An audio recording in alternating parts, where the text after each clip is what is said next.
தாய் தந்தை மனைவிக்கு கோவில் எழுப்பி அன்னதானம், ஏழை எளியோருக்கு புத்தாடை, மாணவ செல்வங்களுக்கு புத்தகம், நோட்டு, எழுது பொருள் வழங்கி நீங்க 3 பேரும் கடவுளாகவே கடைசி வரைக்கும் எங்க கூடயே இருக்கணும் என மகள்களோடு வழிபட்டு கண்ணீர் விட்டு நெஞ்சத்தை கலங்கடித்த மதுரை முத்து.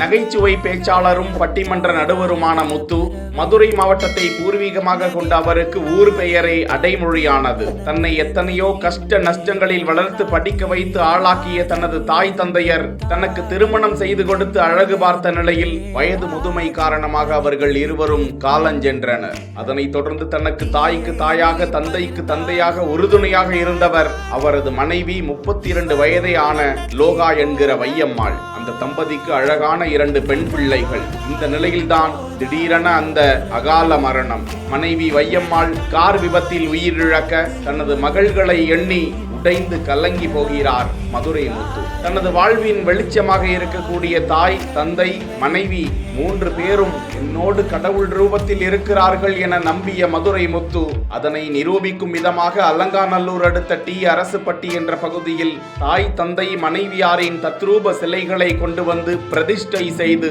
கோவிலையே எழுப்பி ஆச்சாரியார்களை வரவழைத்து பூஜைகளை செய்து கும்பாபிஷேகம் கண்டு உற்றார் உறவுகள் நண்பர்களை வரவழைத்து 1200க்கும் மேற்பட்டோருக்கு அன்னதானம் வழங்கி முதியோர்களுக்கு வேஷ்டி சேலை, மாணாக்கர்களுக்கு உடைகள் மற்றும் நோட்டு புத்தகங்கள், மரக்கன்றுகள் மற்றும் கேலண்டர்கள், நீர்மோர் மற்றும் தர்பூசணி வழங்கி சிறப்பித்திருக்கும் மதுரை முத்துவுக்கு ஏராளமானோர் பாராட்டுக்களை தெரிவித்து வருகிறார்கள்.